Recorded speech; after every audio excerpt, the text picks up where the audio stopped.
ಆಗುತ್ತೆ, ಕ್ಯಾನ್ಸಲ್ ಮಾಡ್ತಾರೆ. ಹಾಗಾಗಿ ಹೇಗೆ ಅದರ ಎಲ್ಲ ಒಂದು ಟ್ರಿಕ್ ಸಮೇತ ನಿಮಗೆ ಒಂಥರ ಪ್ರೂಫ್ ಸಮೇತ ಬರವಣಿಗೆ ರೂಪದಲ್ಲಿ ನಿಮಗೆ ಹೇಳಿಕೊಡ್ತೇನೆ. ಬನ್ನಿ ಹಾಗಾದರೆ ಈಗಲೇ ನನ್ನ ಒಂದು ನೋಡಿ ಫ್ರೆಂಡ್ಸ್, ಇಲ್ಲಿ ಮುಖ್ಯವಾಗಿ ನಿಮ್ಮ ಒಂದು ಮಾನಿಟೈಸೇಷನ್ ಆಗಬೇಕಾದ್ರೆ 1000 ಸಬ್ಸ್ಕ್ರೈಬರ್ಸ್ ಹಾಗೆ ಒಂದು 4000 ಒಂದು ಯೂಟ್ಯೂಬ್ ಅವರ್ಸ್ ಯೂಸ್ ಆಗಬೇಕು ಅಂದರೆ ಅದು ಒಂದು ಥಿಯರಿ ಆಯಿತು, ಅದು ಒಂದು ಮೆಥಡ್ ಆಯಿತು. ಇನ್ನೊಂದು ಮೆಥಡ್ ಯೂಟ್ಯೂಬ್ ಏನು ಮಾಡುತ್ತೆ ಅಂದರೆ ಇಲ್ಲಿ ಮುಖ್ಯವಾಗಿ ಇವಾಗ ಫಾರ್ ಎಕ್ಸಾಂಪಲ್ ನೀವು 2025ಕ್ಕೆ ಏನು ಮಾಡಿದಿರಿ ನೀವು 2025 ಫೆಬ್ರವರಿ ನೀವು ಏನು ಮಾಡಿದಿರಿ, ನೀವು ಯೂಟ್ಯೂಬ್ ಚಾನಲನ್ನು ಕ್ರಿಯೇಟ್ ಮಾಡಿದಿರಿ ಅಂತ ತಿಳ್ಕೊಳ್ರಿ. ಇಲ್ಲಿ 365 ದಿನ ಯಾವಾಗುತ್ತೆ, 2026 ಫೆಬ್ರವರಿಗೆ ಮುಗೀತದೆ. ಹೌದಾ? ಇದು ಒಂದು ವರ್ಷದಲ್ಲಿ ನೀವು ಏನು ಮಾಡ್ತೀರಾ, 1000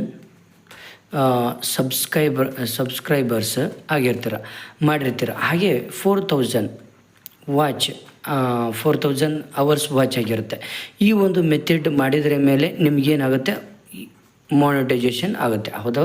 ಮಾನಿಟೈಸೇಷನ್ ಆಗಿಬಿಡುತ್ತೆ. ಅದು ಆದಮೇಲೆ ಇನ್ನೊಂದು ನಿಮಗೆ ಗೊತ್ತಿರದೇ ಇರುವಂತಹ ಒಂದು ಮಾನಿಟೈಸೇಷನ್ ಮೆಥಡ್ ಏನಪ್ಪ ಅಂದರೆ, ನೀವು 2025ರಿಂದ 2026 365 ದೇಶದಲ್ಲಿ 365 ದಿನದಲ್ಲಿ ಹೇಗೆ ನೀವು ಮೇಂಟೈನ್ ಮಾಡಿರ್ತೀರ 1000 ಸಬ್ಸ್ಕ್ರೈಬರ್ಸ್ ಮತ್ತು 4000 ಅವರ್ಸ್ ಹೇಗೆ ಮೇಂಟೈನ್ ಮಾಡಿರ್ತೀರ, ಅದೇ ರೀತಿ ನೀವು ಈ ಒಂದು ವರ್ಷದ ಗ್ಯಾಪಲ್ಲಿ ಇದನ್ನು ಮಾಡಿದ್ದಕ್ಕೆ ನಿಮ್ಮ ಯೂಟ್ಯೂಬ್ ಚಾನಲ್ ಏನಾಗಿರುತ್ತೆ,